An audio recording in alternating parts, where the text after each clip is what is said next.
Bueno, en este cuarto módulo sobre la teoría de Erikson, vamos a empezar a trabajar ya específicamente cada una de las crisis del desarrollo que él postula, ¿sí?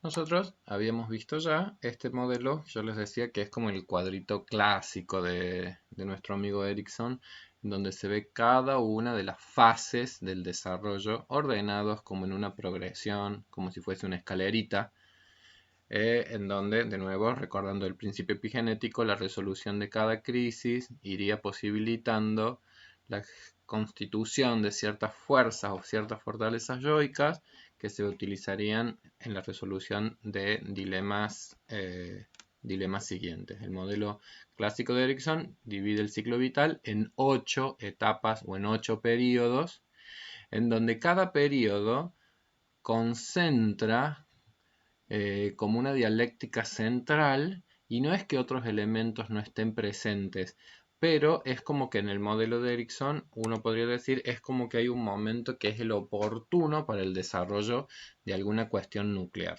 Vamos a tomar el primero modo de ejemplo, yo creo que va a ser lo más sencillo. Es lo que plantea tomando el modelo freudiano de la etapa oral, o sea, la teoría de la libido freudiana hablaba de un primer momento del desarrollo en donde la libido haría de la zona de la boca la zona eh, de libidinización primaria, zonas erógenas primarias, y que estaría muy centrado en una función que es la función nutricia, y que tiene que ver con la posibilidad de la supervivencia individual a partir justamente de la incorporación, la situación de dependencia en el vínculo materno. Bueno, Erikson ya no lo está pensando solamente en términos de zonas erógenas, sino que él está pensando ya en términos de una conflictiva psíquica central, que sería la de una polaridad entre los sentimientos de confianza o los sentimientos de desconfianza. Y ustedes van a ver que Erikson utiliza una expresión que es el versus, ¿sí? Es decir, su perspectiva dialéctica es la de que cada periodo del desarrollo tiene como una crucial oposición entre tendencias que requieren de una síntesis. Esto también es importante aclararlo porque se ha banalizado muchas veces el modelo ericksoniano pensándolo en términos del I, confianza o, perdón, y confianza o desconfianza, es decir, como que generando una polaridad que en realidad lo importante de entenderlo es cómo se va a producir una integración de estos componentes que son polares. Es decir, un niñito, piensen ustedes en el primer año de vida, en una situación de absoluta dependencia y de absoluta necesidad de la presencia de un otro humano que logre sostener, que logre amparar, que cumpla lo que se llaman las funciones maternantes, es decir, que logre reequilibrar, que logre no frustrar necesidades que son primordiales para la existencia. Bueno, aún en las mejores de las condiciones, digo, inevitablemente las experiencias que va a tener ese organismo en el primer año de vida van a ser experiencias placenteras y de satisfacción, pero también experiencias de malestar y experiencias de frustración. Es decir, experiencias de bienestar y experiencias de malestar, ¿sí? Y estoy diciéndolo prácticamente en los orígenes en términos de lo que somos cuando llegamos al mundo, que somos más un organismo que un ser humano, es decir, todo ese proceso de humanización tiene mucho que ver con lo que otros empiezan a hacer de nosotros, pero nosotros todavía no hay una estructuración psíquica, sino que hay básicamente como una protoorganización, un organismo que está pasando de una situación como la intrauterina, en donde prácticamente todo se autorregula y hay como cierta homeostasis, a una necesidad cada vez de mayor, bueno, regulación y de actividad del propio organismo, pero también de muchísima regulación externa y de cuidados con respecto al otro, ¿sí? Eh, bueno, yo recuerdo siempre a Mercedes Corcova, nuestra docente en la Universidad Nacional, en la carrera de psicología. Yo no lo tuve como docente en ese contexto, pero después tuve la posibilidad de asistir a cursos y a charlas que ella daba. Ella fue quien dio origen a la cátedra en la Universidad Nacional de Córdoba de Psicología Evolutiva de los Adultos y las Personas Mayores. Entonces Mercedes siempre decía, ligado a ese primer año de vida, que la tarea materna prácticamente tiene que ver como en los primeros tiempos tras el nacimiento mantener todas las comodidades de un útero. Es decir, lograr como una transformación de los contextos y una posibilidad de cuidado de las personas cercanas a un recién nacido que terminen haciendo del contexto del recién nacido algo tan homeostático, algo tan cuidadoso como prácticamente era la vida intrauterina, ¿sí? Bueno, Erickson, ¿qué es lo que nos plantea? Que si predominan, si priman en estas experiencias que el organismo va experimentando, predominan las cuidadosas, las contenedoras, las que sostienen, las que renuevan un alivio. Y la experiencia uno podría decir que sería como que cuando experimentas el malestar, se genera algún monto de tensión, pero algo viene, algo lo calma, algo lo regula. Por supuesto que ese algo tiene que ver con los auxilios externos que son los capaces de regular lo que un organismo todavía no puede autorregular, ¿sí? Entonces, si las experiencias de cuidado han sido predominantemente positivas, evidentemente, diría Erickson, lo que va a ir como sedimentando como sentimiento básico sería el de la confianza. ¿Qué es la confianza? La confianza es con fe, es decir, con fe, tener fe en que aunque estemos pasando por un momento difícil, aunque estemos pasando por un momento por un momento de angustia o por un momento de malestar, ¿sí? Es decir, aún en momentos de malestar, la confianza tiene mucho que ver con que empiezan a generarse un recurso psíquico, una fuerza psíquica, una fuerza sintónica al yo, diría Erickson, que va a ser la fuerza de la confianza y la fuerza de la esperanza. ¿Sí? ¿Qué es esperanza? Básicamente, esperanza viene de la palabra esperar. Y no es poca cosa para el psiquismo esperar, ¿sí? Es decir, esperar es una fuerza porque en algún punto implica que uno no va, no, a ver, uno se iría como desatrapando de la urgencia del presente con la posibilidad entonces de que se toleren montos de ansiedad, montos de angustia en el momento actual ante la expectativa, es decir, la posibilidad de expectar es esperar, la posibilidad de esperar que esto va a ser algo transitorio y que nosotros vamos a poder entonces atravesarlo, ¿sí? Erickson plantea en sus libros que la confianza es la fortaleza como la piedra fundamental de un psiquismo vital, ¿sí? Es decir, cómo se han resuelto las dialécticas en este primer año de vida, en esta dimensión que él considera que es la confianza básica, considera que va a ser de crucial importancia. Por supuesto que si nosotros pensamos en modelos psicopatológicos, muchos modelos psicopatológicos apuntan a que han sido como fallas o desencuentros muy grandes en estos primeros periodos del desarrollo los que pueden estar en la génesis, los que pueden estar en el origen de muchos trastornos psiquiátricos, de muchos trastornos psicopatológicos. Podrían vincularse esto a las cuestiones autistas, a las cuestiones psicóticas, a las paranoias, es decir, a todos los aspectos como de corte psiquiátrico, psicopatológico que implicarían como fallas o cuestiones traumáticas o cuestiones muy tremendas o acontecidas quizás en estos primerísimos tiempos del desarrollo. Este primer año de vida como que requiere justamente para que todo vaya bien, como diría François Dolto, como diría Erickson, es decir, ellos están postulando que como que el proceso de desarrollo tendría ciertos cauces según cómo se cumpliesen estas etapas, es decir, cómo fuesen las experiencias concretas de atravesamiento de estas crisis, ¿sí?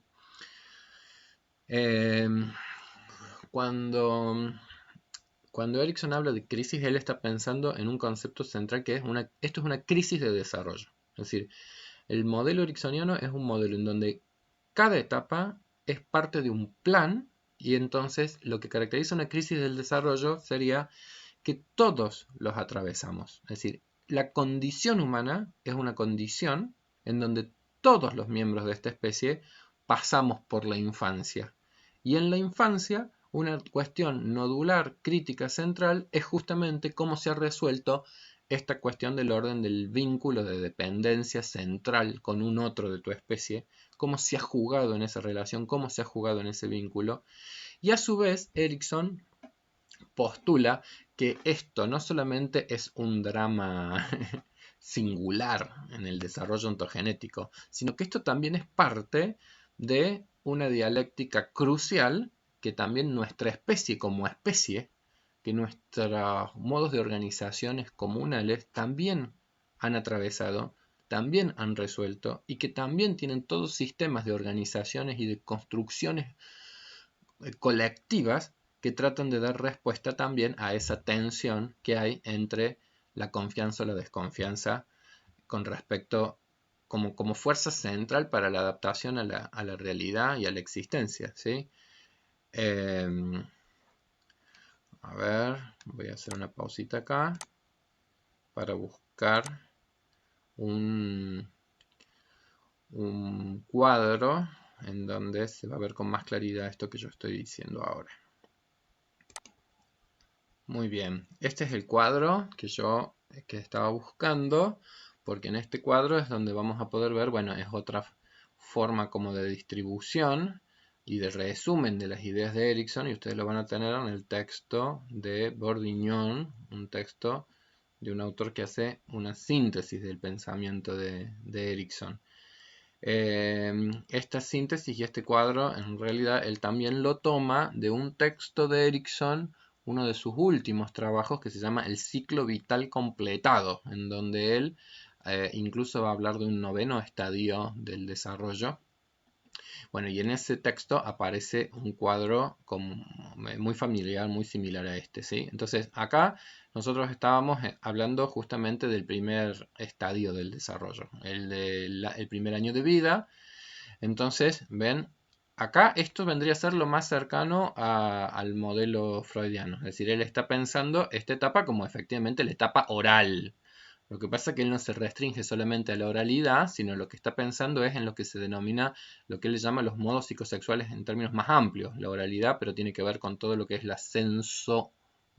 lo sensorio-motor, piensen en Piaget, es decir, todas las habilidades sensitivas, sensibles y a su vez motoras, es decir, las capacidades también de responder motrizmente a esa realidad, y él también pone el foco en la cuestión respiratoria. Bueno, todo eso que es la cuestión como de la sensorialidad básica que nos permite receptar el mundo externo y actuar con respecto al mundo externo, vendría a ser lo que Erikson está pensando como la fase oral. Pero yo les decía, la crisis psicosocial fundante de la que estamos hablando es la de la confianza básica versus la desconfianza. La persona, las relaciones sociales más significativas, quien vendría a ser la persona materna. ¿Ven? Está bueno que no diga la madre, sino que efectivamente pensemos en esos adultos que están cumpliendo la función materna. Habitualmente la mamá, habitualmente una madre, pero que sea habitual no quiere decir que sea inevitablemente así. Puede ser una madre, puede ser una nana, puede ser una abuela, puede ser un padre, puede ser, es decir, la persona que cumpla la función maternante. Acá está las fuerzas básicas o virtudes. ¿Ven? Acá dice fuerzas básicas o virtudes. Entonces la esperanza. Yo soy la esperanza de tener y dar. Pero también así como puede consolidarse y puede sedimentar algo del orden de la esperanza, Erikson también claramente postula que puede sedimentar algo que sea del orden de la desconfianza, y la fuerza en ese caso ya no sería la esperanza, sino que sería el retraimiento. Entonces por eso ahí habla de patologías básicas. En ese punto vuelvo a hacer entonces una distinción. Recuerden que Erikson está diciendo va a ser un versus, es decir, va a ser una integración de estas polaridades. En el desarrollo no es que lo positivo sea que va a triunfar una de los aspectos sobre otro, sino que la clave es cómo logran una integración con predominio del componente egosintónico por sobre el componente egodistónico. Entonces tenemos virtudes, como puede ser la esperanza. Ese sería el componente o la fuerza egosintónica, es decir, fuerzas que entran en sintonía con el yo. Fuerzas que hacen que lo fortifiquen, que lo tonifiquen al yo, ¿se comprende? En cambio, las egodistónicas vendría a ser lo contrario, las que lo desentonan, las que les hacen perder vitalidad, las que en realidad disminuyen los recursos adaptativos del yo para que pueda resolver esas tareas de mediación que nosotros habíamos dicho. Vamos a dar un ejemplo bien concreto, digamos, es decir, en estos momentos que estamos pasando por una cuestión crítica a nivel social, en donde de repente uno tiene que estar en situaciones de aislamiento, en donde de repente no puede dar una mano a una persona que está necesitando una ayuda, o que uno no puede, o que uno está como atrapado en una cosa de mucha incertidumbre con respecto al futuro, ¿sí? O que uno ya está empezando como a padecer algunas situaciones vinculadas al encierro. Acá es cuando, por ejemplo, se ven claro cómo en algunas personas hay más recursos yoicos, que vendría a ser la cuestión de la esperanza, y personas que quizás empiezan como a angustiarse mucho más que otras personas. Entonces, ¿qué es la angustia? La angustia es justamente la expresión de un yo que empieza a estar desbordado en sus recursos, en sus necesidades adaptativas. Cuando nosotros nos empieza a invadir la angustia es porque efectivamente estamos empezando a conectarnos con un malestar presente sin poder esperar a que esto pase, sin poder tener recursos para tolerar la situación actual. Y yo no digo que esta situación sea sencilla, al contrario, es muy difícil y es muy compleja. Y sobran motivos para angustiarse, pero tal vez hay personas que se angustian un ratito por la noche, o hay personas que siguen manteniendo un buen ánimo, un buen espíritu, pero hay otras personas que pueden ser que estén generándole un monto de ansiedad que altere mucho su propia vida o la vida de los demás. Entonces, acá uno empieza a percibir de qué se trata la idea ericksoniana básica. Bueno, todos hemos atravesado esta crisis nuclear en nuestras existencias. Y esto seguramente va a dejar huellas en nuestros aspectos más básicos de nuestra estructuración de nuestra personalidad, ¿sí?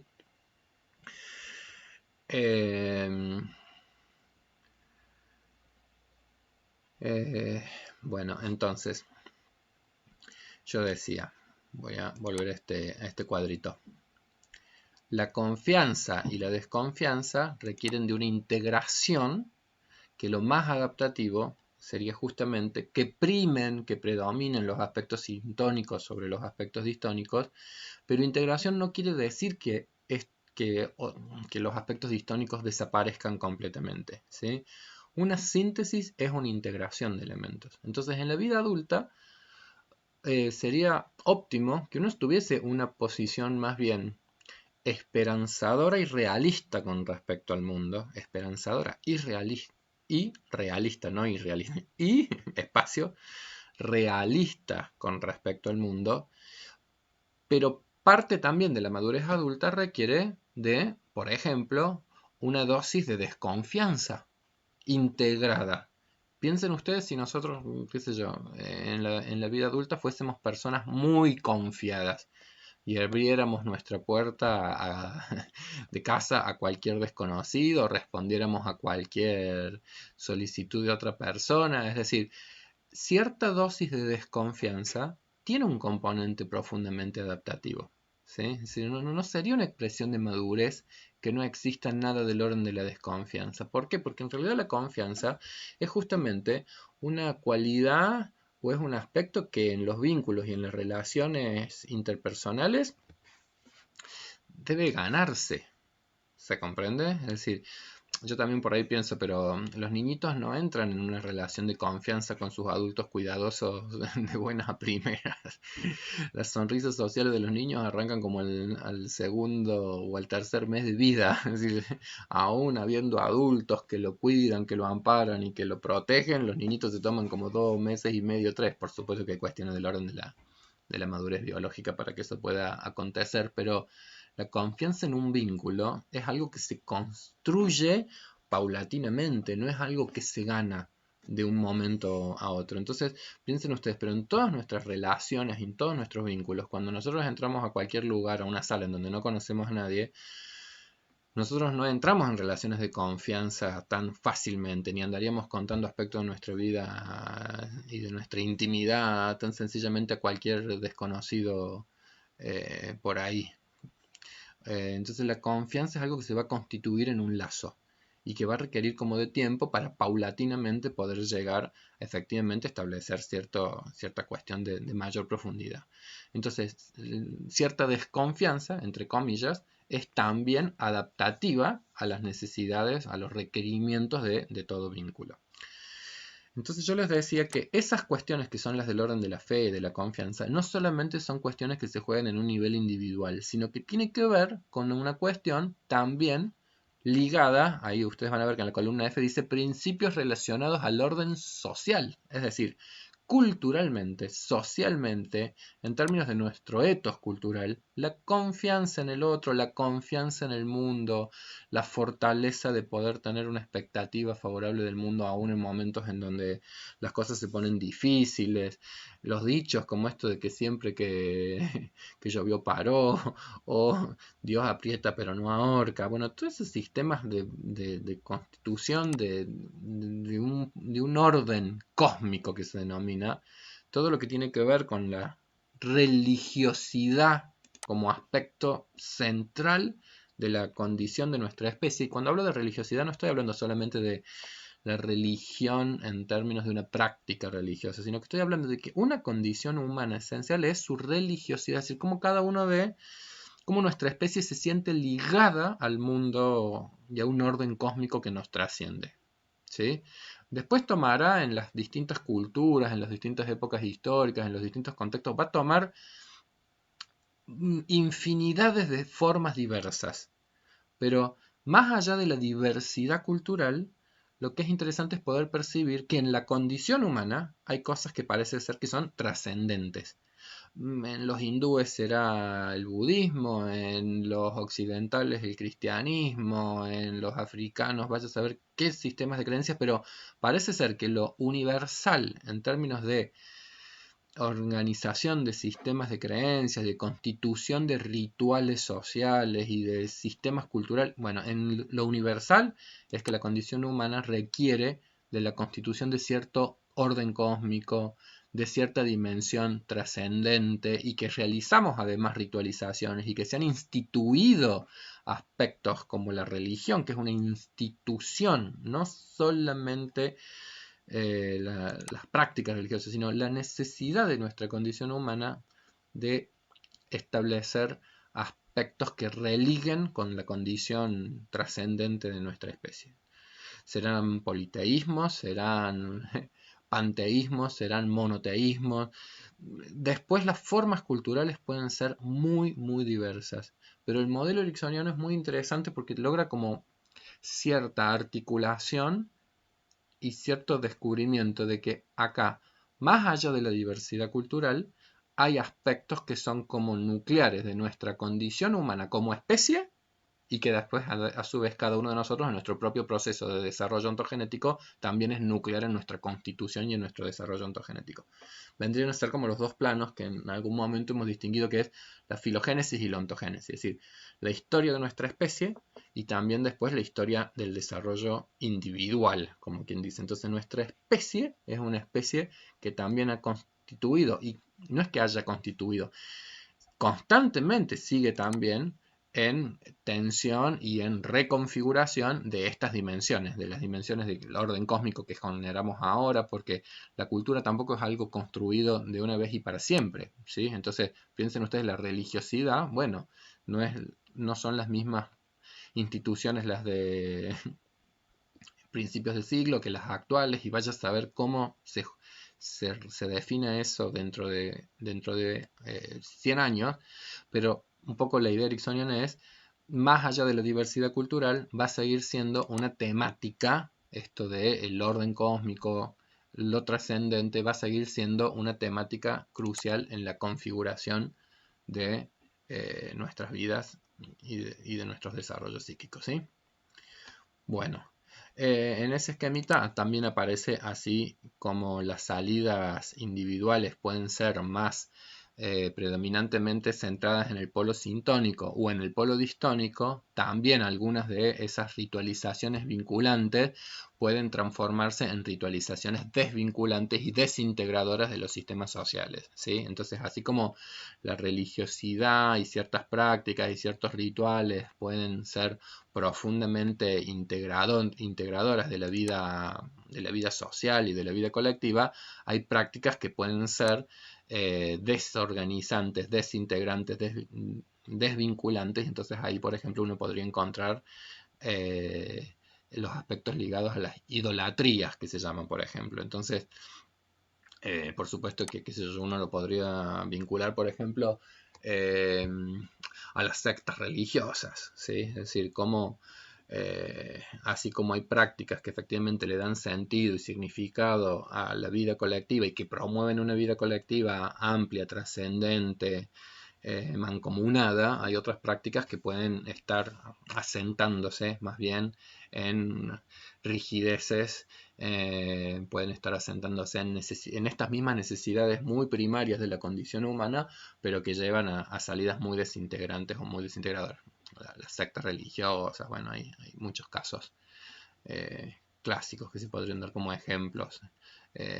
Suicidios en masa. O sea, piensen ustedes cómo también la condición humana puede llegar a cosas muy poco salutógenas apoyándose en esas mismas necesidades eh, tan básicas de la condición humana, ¿sí? Bueno, vamos a hacer un cortecito acá. Entonces, en esta bloque es como que hemos tratado de concentrarnos en la primera etapa del desarrollo, la de la confianza básica, ¿sí?